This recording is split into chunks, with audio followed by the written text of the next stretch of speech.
Engkau masuk neraka kan? Engkau ada dalam kesesatan yang nyata kan? Sesat ke selama ni engkau doa ibadat ni sesat? Berkata orang alim yang mati tu kata, tidak, dia tak. Aku baca sampai inni la fi dhalalin mubin itu mati. Kemudian aku berada dalam liang lahat depan lubang kubur ni, malaikat muka nakir datang. Malaikat muka nakir datang tanya dia, siapa Tuhan kamu? Tanya soalan dalam kubur. Siapa Tuhan kamu? Ma rabbuka? Jawab orang alim tu yang mati baca Yasin tadi, dia kata apa? Inni amantu bi rabbikum fasma'un. Qila dukhulil jannah. Qala ya laita qaumi ya'lamun. Bima ghafara li rabbi wa ja'alani minal mukramin. Rupanya dia sambung ayat tu dalam kubur. Jawab malaikat muka nakir. Hebat tu. Ayat yang dia baca Yasin sambung dia, inni la fi dhalalin mubin, tu mati. Pak tadi. Sampai dalam kubur, inni amantu bi rabbikum fasma'un. Aku beriman dengan Tuhan kamu wahai malaikat. Fasma'un, dengarkan. Dengar ni, aku beriman dengan Tuhan kamu. Mai Tuhan malaikat yang tanya. Qila dukhulil jannata qala ya laita qaumi ya'lamun. Qila dukhulil jannah. Maka dikatakan kepada dia, masuklah kamu ke dalam syurga. Qala ya laita qaumi ya'lamun. Kalaulah kaumku mengetahui kelebihan baca Quran ni. Apa dia? Bima ghafaroli rabbi wa ja'alani minal mukramin. Dengan apa yang Allah telah ampunkan dosa-dosaku dan Allah menjadikan aku di kalangan orang-orang yang mulia. Sebab apa? Baca Quran. Baca Quran. Dia boleh sambung ayat Yasin dalam Quran. Kita esok tak ada ingat Yasin dah. Yasin tak ada ingat dah. Tak boleh lah, belum tentu kita ni kan, belum tentu dah. Kita nak boleh sambung balik ayat dalam Quran dalam berhujah dengan para malaikat dengan Quran pula. Cukup payah. Kalau boleh sebut Allahu Rabbi tu pun dah besar dah kira. Ma rabbuka Allahu Rabbi, tak boleh dah. Inni amantu rabbikum fasma'un khilal khulin, tak ada dah, tak ada pula. Allah boleh sebut Allahu Rabbi tu kira besar, kira hebat dah. Tu orang yang ajar macam Quran ni. Quran ni pun sebahagian daripada wirid. Wirid. Kita kena jadikan wirid ni basah di bibir kita ni. Wirid. Itu ulama sebut wirid ni package himpunan zikir-zikir wirid. Ada wirid subuh, ada wirid pagi dan petang. As-sabah wal masa. Sebagaimana wirid al-maksurat. Ada hizib wirid. Wirid-wirid yang kadang oleh para ulama yang dijual di pasaran tu boleh baca. Tapi wirid kita sembahyang itu dengan astagfirullah sampai surah An-Nas tu pun dah cukup baik, menghimpunkan semua kebaikan. Antaranya ini baca surah di akhir surah Al-Hashr, lau anzalna hadzal Quran tu. Tiap hari sebelum tidur, lau anzalna hadzal Quran. Barang siapa yang membaca lau anzalna hadzal Quran, kata Nabi, kalau dia mati pada itu, kalau dia baca pada waktu pagi, mati hari itu, mati dalam pahala syahid. Kata Nabi SAW, pahala syahid. Itu kita kena jadikan potongan-potongan ayat yang kita boleh baca, yang kita boleh hafal. Wirid-wirid lain jadi sentiasa di mulut kita ni, dalam kenderaan, la ilaha illallah, la ilaha illallah. Selain daripada waktu-waktu kita semayang, itu kena tentukan waktu. Tengok dia kenapa dia makan roti terus telan. Makan roti telan. Ada jenis roti yang macam kita boleh gumpai roti mamak tu.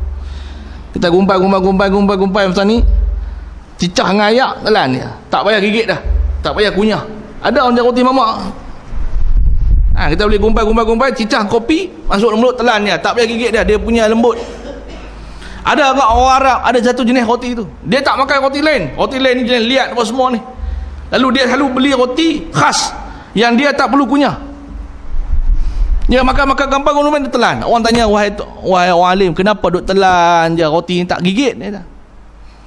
Dia kata, masa aku gigit, waktu aku gigit, setiap kali kunyah ni, dia kata, setiap sebiji roti yang aku kunyah ni boleh diisikan 70 kali zikir. Dia kata, baik aku telan je, dia kata. Masa kunyah dengan telan tu boleh berpeluang aku untuk berzikir sebanyak 70 kali, baik aku telannya, dia kata. Dia cari roti yang khusus yang tak perlu kunyah, terus cicah dengan ayak masuk dalam telan, masuk dalam perut, tak payah dia kena kunyah lagi. Dia kata apa? Kunyah tu buang masa, baik aku berzikir. Di antara masuk roti dalam mulut dengan kunyah dengan telan itu, dia kata boleh zikir 70 kali, baik aku telan je lah. Punya begitu sekali nak isi masa tu. Tengok ulama tu, ulama tu dengan zikir ni. Itu sebab kita pun seharian kita ni Al-Quran tak boleh tinggal. Al-Quran tak boleh, jangan ketepikan Quran. Al-Quran ni umpama kita baca Quran, umpama kita sedang berdialog dengan Allah. Kita nak berdialog dengan Allah ni senang, baca Quran. Kalau kita nak berdialog dengan menteri besar kita, berlapis-lapis appointment. Tapi nak berdialog dengan Tuhan yang memiliki segala langit dan bumi ni, buka Qurannya. Allah bercakap dengan kita lah. Allah bercakap dengan kita ni melalui Al-Quran. Al-Quran ni dia bercakap dengan ruh, dengan jiwa. Al-Quran ni dia berbicara dengan jiwa kita. Kalau kita, Al-Quran ni dia menyentuh jiwa kita. Mana-mana ayat yang dalam Quran ni menyentuh tentang jiwa peribadi seseorang itu. Kita baca sampai ayat tentang ayat hipokrit. Kadang-kadang kita pun jadi hipokrit. Ingat pesanan Allah. Sampai ayat-ayat orang beramal soleh, kena tang kita dah buat dah, alhamdulillah. Allah suruh ikhlas, Allah suruh infak fisabilillah, Allah suruh berjihad. Itu dia menyentuh jiwa orang tu. Itu sebab itu kita berbicara dengan Allah tu melalui Al-Quran. Tak boleh kita tinggal dalam satu hari kalau boleh sama ada kita baca Quran ataupun zikir. Tak payah banyak, tak apa, 5 ayat, 10 ayat semuka. Kalau tak sibuk sangat nak baca Quran, zikir lidah ni. Lidah ni kena berzikir, la ilaha illallah, subhanallah, Allahu akbar, lau anzalna afahasibtum. Kena ada wirid kita, package wirid kita. Jadi anda nak sebut di sini beberapa khasiat surah-surah tertentu yang kita kena rajin ataupun selalulah rajin kita membacanya. Antaranya ialah membaca surah Al-Kahfi. Membaca surah Kahfi ini kena baca dalam seminggu sekali. Orang yang membaca surah Kahfi ini, Allah akan terangi dia dengan cahaya sepanjang minggu tu. Kalau dia baca hari Jumaat, sampai Jumaat depan tu Allah terang dia cahaya, berjalan dengan cahaya. Surah Al-Kahfi. Rajin baca surah Kahfi. Kalau kita tengok balik surah Kahfi, cerita dia cukup hebat. Cukup hebat dalam surah Kahfi. Cerita Ashabul Kahfi dan cerita-cerita yang selepas itu menceritakan kehebatan surah itu, menunjukkan hebat. Tengok jalan cerita dia pun cukup hebat. Jalan cerita dia pun cukup hebat. Kisah Ashabul Kahfi bagaimana? Cerita Ashabul Kahfi, orang-orang yang dikekalkan oleh Allah selama berapa ratus tahun, kekalkan oleh Allah. Surah Kahfi. Kemudian membaca surah Yasin. Baca surah Yasin ni kalau kita berhajat sesuatu. Bukan maksudnya waktu kita berhajat saja kita baca surah Yasin. Kalau boleh kita hafal surah Yasin. Kalau kita doa, ada satu benda yang kita berhajat, terus baca. Tak ada surah Yasin, tak terbawa mana-mana, ingat dah Yasin sampai habis.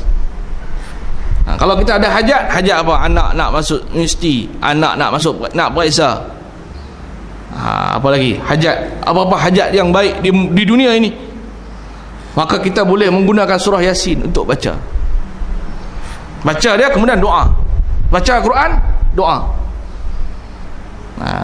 Dia kaedah dalam Islam ni, dalam ibadat, dalam doa ni, sebelum kita memohon kepada Allah, mesti ada suatu benda yang kita puji Allah dahulu. Satu benda yang kita puji Allah dahulu sebelum kita minta daripada Allah.